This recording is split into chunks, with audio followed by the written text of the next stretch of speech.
Hello, this is Veronica again, and welcome to the Learning Lab, episode number 31, Everyday Historical Paper Dolls and the Idea Behind the Development of the Dolls. Let's pick up where we left off. Come on into the lab. So then my thought was, well, we've got all of this information. How are we going to show what we've learned? Well, being the crafty person that I am, I pulled out something that I had done with a class many moons ago, probably 12 years ago.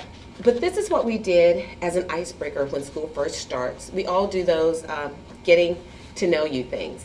And on this one, I traced around my foot and I put on there all those things that represented me. And you can see what the popular book was at that time, was a Congo.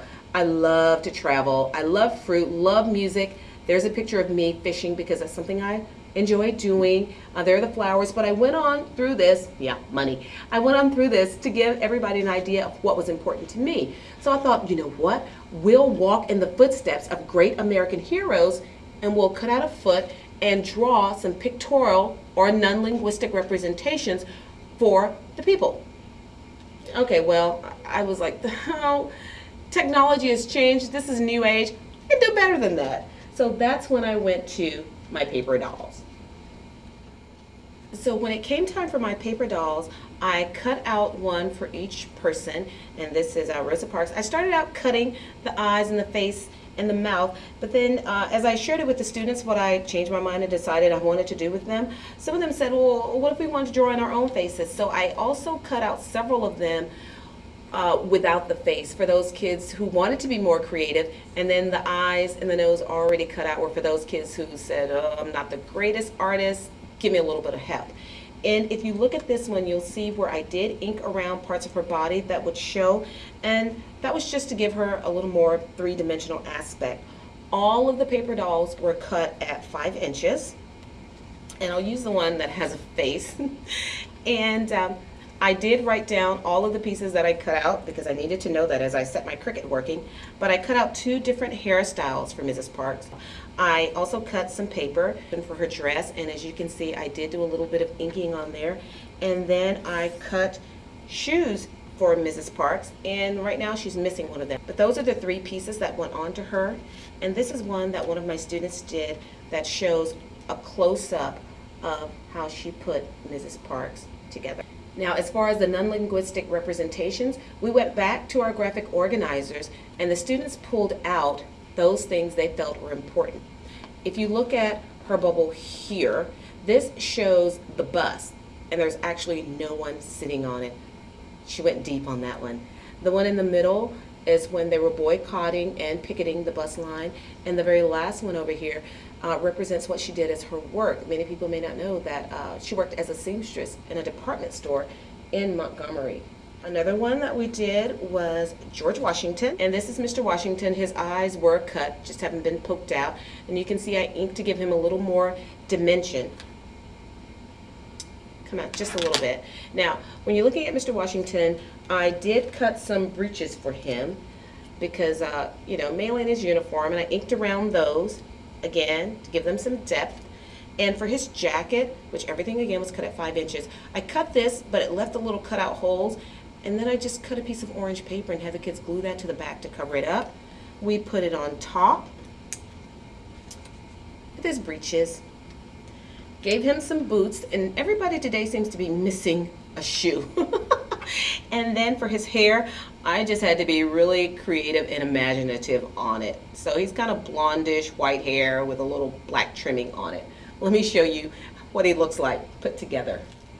So here is Mr. Washington, all put together, President Washington. She decided to let hers hang off just a little bit. But to go through what she did for her non-linguistic representations, and we'll start over here with the flag, and I think this is a representation of the 13 colonies during the Revolutionary War. The one in the center, here in the DC area, we do call the Washington Monument the pencil, so she turned it into a real pencil with the flags there. And the last one is Mr. Washington crossing the Delaware River, trying to get over to Trenton, New Jersey to surprise the Hessians on Christmas Eve. And it ended up being a really great surprise because we were able to win that one. Now here are the pieces for Mr. Lincoln. I had to get creative with Mr. Lincoln. I didn't want to cut a full shirt for him, so instead I cut him and then just cut a white pennant from the locker top cartridge, chopped off the bottom, put that at the top so that he could have a shirt. And from there I cut some boots for him. Not really sure why. And then there are his pants.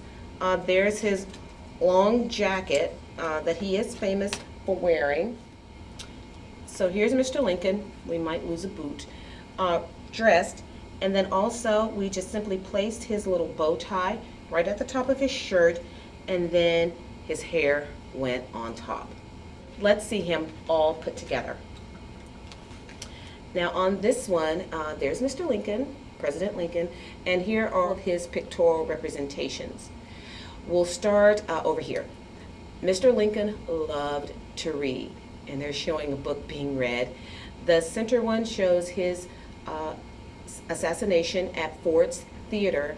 But the beauty of this is this student can talk about every single one of these and give you in-depth background information about it. And I think that's the part that I probably love and enjoyed the most, is that they really got a lot out of it. So let's move on now to Mr. Marshall, Justice Thurgood Marshall. And I didn't want to waste a whole lot of paper cutting a shirt that was going to be covered up by the graduation gown. So I went into my Planton school book and just cut a lot of roly-poly V's at about 1 inch. I put that at the top, and so when we put on his necktie, it looks like he has a shirt. And then once the graduation gown or his justice robe goes on there, it looks like he has a shirt underneath. And so we gave Mr. Marshall shoes, and he had kind of curly wavy hair, so he got a little curly wavy hair. So what does he translate into looking like? And here is Justice Marshall, all put together. And this particular student chose some really interesting things for the pictorial representations. This one is the U.S. Supreme Court, where a lot of their business takes place. The center one is the U.S. Constitution. Every time Mr. Marshall got in trouble, he was sent down to the basement and instructed to memorize parts of it. No wonder he became a Supreme Court justice. Also, his father loved to engage them in debates. And this last one really addresses desegregation or school integration. It's showing kids of different nationalities united under one flag. I really like what this student did with that one.